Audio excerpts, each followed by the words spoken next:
Hi guys! Bago ulit ako matulog, gusto kong mag-share sa inyo at pag-usapan naman natin ngayon ay tungkol sa faith o sa pananampalataya.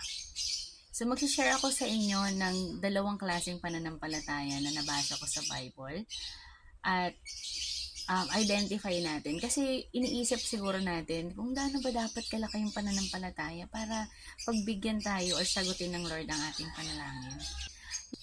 Yung first story of faith was about Abraham. So, naalala niyo before when an angel told them na magkakaanak sila in their age. So, mga 90ish na yata yung age na sinabi dun sa Bible. Parang, nag-alangan sila. Okay, sige, magkakaanak pa kami. Actually, si Sarah ay tumawa pa nga, di ba? Even laugh. Kasi nga, ang tanda niya na. So, hindi na imposible na magkaanak siya. So, but still, they know kung ano ang kayang gawin ng Panginoon. At yung faith nila parang hindi ganun kalaki because may nangyari pa nga before talaga dumating sa Isaac sa kanila is meron pang ginawa si Sarah just to alam mo yon, yung gusto niyang pinangunahan niya ang Lord. So, sa makatuwid, hindi naging ganun ka-firm yung faith nila to wait for what is the Lord is saying or yung ibibigay sa kanila, no?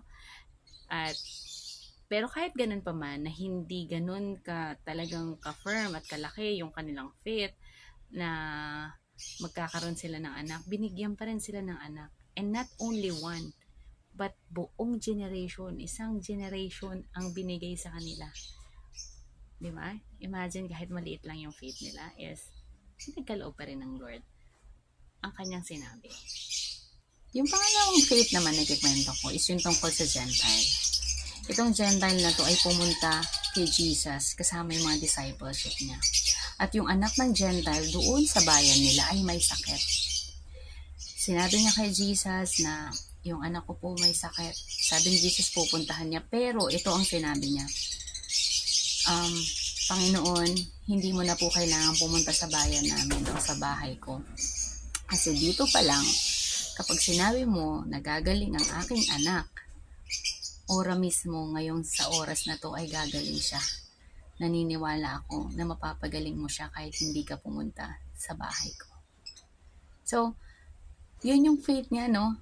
Na natuwa talaga si Jesus kasi ang laki ng faith niya na kahit hindi pumunta si Jesus doon sa bahay niya, alam niyang mapapagaling niya to. At the same time, nangyari din yung kanyang prayer. Gumaling ang kanyang anak. So nakita nyo yung pinagkaiba ng dalawang faith. Isang maliit na faith na nag-aalangan siya, and then yung isang faith naman na talagang sure siya at sobrang laki ng faith niya kay Lord, pero parehas naman nangyari.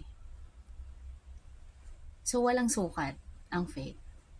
Sabi sa Lucas 17 verse 6, sabi ng Panginoon, kung tayo lamang daw ay magkakaroon ng kahit maliit na pananampalataya na kagaya ng sa buto ng mustard seed o ng mustasa, kaya natin sabihin sa puno na umalis ka dyan kung saan ka nag-uugat at lumipat ka sa dagat at ito daw ay mangyayari.